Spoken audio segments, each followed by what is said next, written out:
Hello, my beautiful queens and kings. Okay, I'm trying to hurry up and get this done before the kids come back. And I just walked to the store. It takes me like 30 minutes to get there and then another 30 to get back. And I live in Las Vegas. It is, what's today's date? As I'm recording this, it's what? Today's the 17th, right? Or the 16th? I don't know, one of those. And it's Saturday, so whatever that is. Whew, you would think, like, if you had your eyes closed and you were put in this environment, like you didn't know where you were going, you would not say that it's fucking wintertime. Like, I am sweating, I'm hot. Like, it's a little bit of a breeze out there. If you're just taking a nice stroll, like, it's okay. But like when you're hustling and like you gotta hurry up and get there and get back, and you carrying groceries and stuff, like, I'm sweating. Like that yeah, that was a lot. But anyways, enough about me and that whole rant. Today's video, what I want to talk about is forgiveness versus boundaries. And I had a hard time with this because once I started noticing that other people had toxic ways, or there was just some type of dysfunction, they were causing some type of chaos, I was like, okay, it's best for me to just forgive and just let go. But when you don't introduce boundaries to that, you're not telling your nervous system that you're safe. It's just like you're almost like abandoning your nervous system. You're abandoning yourself ultimately, because that's really not self-love.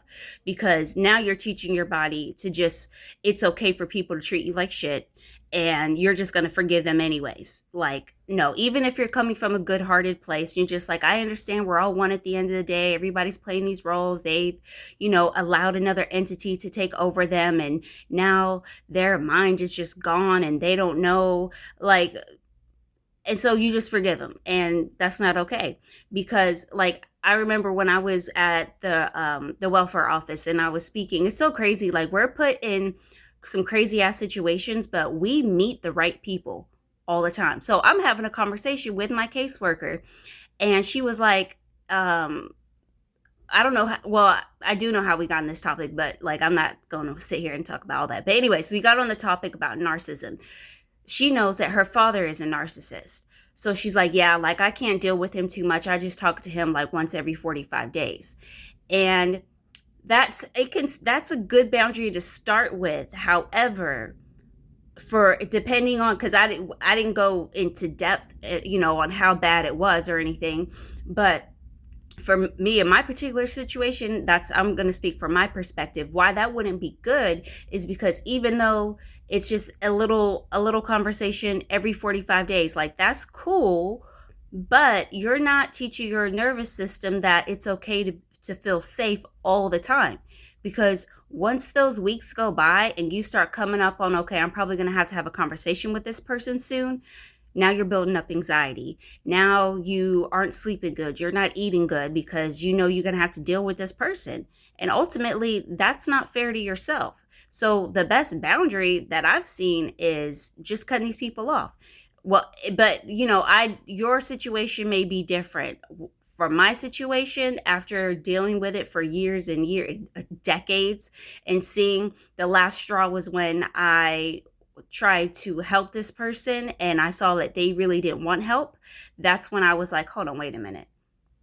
So you have the blueprint right here. Like, I just gifted you this. This is literally priceless. And you gonna sit up here? See, because we could pick up on energy real tough. They didn't say a damn thing. And that's exactly how I knew, like, okay, you've seen it. But there was this moment where we looked at each other, and it was just this energy, I could just feel it. It was just like, oh, like, you created something that could help me. Like, you're not playing it small. Like, you did that. Well, I'm not going to tell you good job on it, because if you start focusing on that, then you might become too successful. You might start feeling yourself a little bit. You might start recognizing this light that's within you that I've seen your whole life. And that shit is toxic.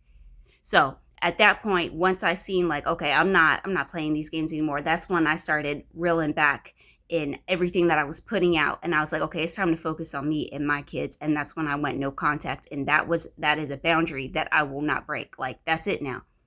Like, now my nervous system, Excuse me. And that's why I realize why I'm in the situation that I'm in, because my nervous system needs time to reset itself, and your nervous system is going to need time to reset itself. So once you finally put that boundary in, it's not like sometimes we feel like, oh, like it's just gonna, like it's gonna be night and day, things are just gonna flip around or turn around like that. It doesn't work like that. Your nervous system, it takes time to build up that safety.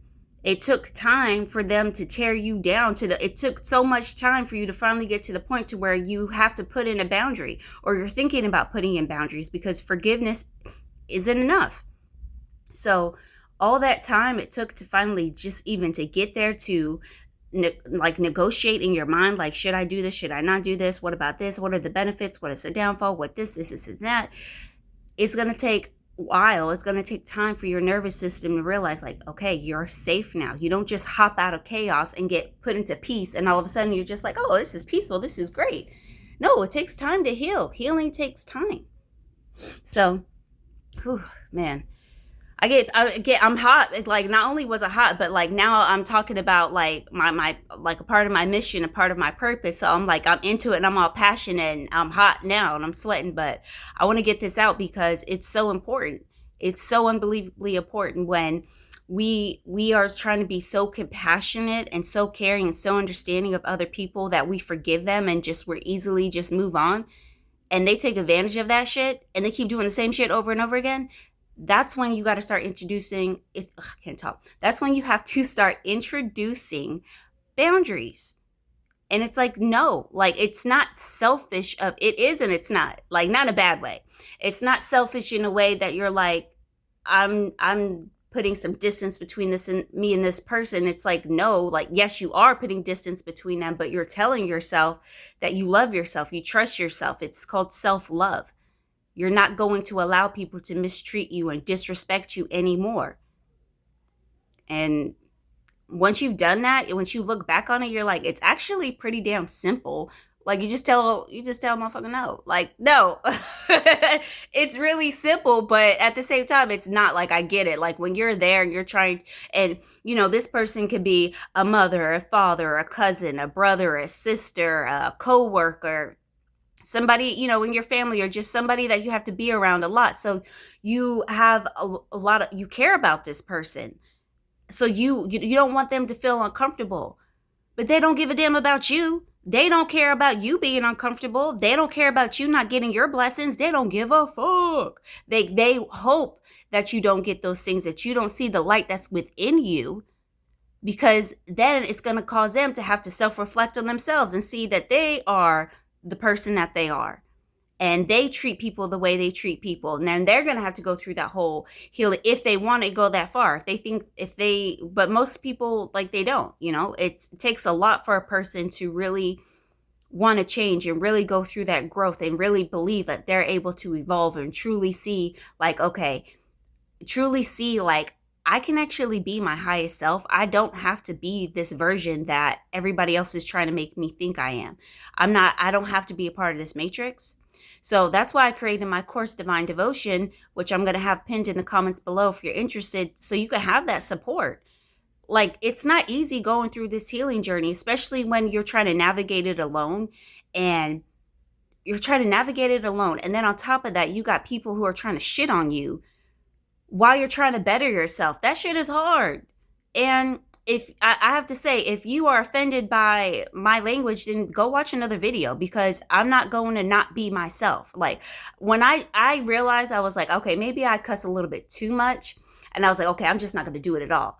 Then I did it even more. So I was like, okay, you know what? I'm just going to be myself. Like, forget it. So anyways, I have that course for you guys if you feel called to.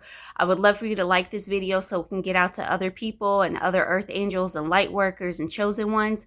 And I would truly love for you to subscribe so we can start building this tribe. Like, the time is ours now. We're starting to rise. We're coming together. This isn't just, oh, this is just some social media thing. It's bigger than that.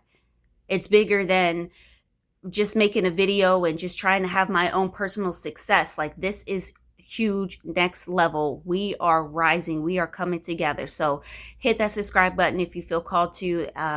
If you're still here, thank you so much. And until next time, I love you and the universe loves you.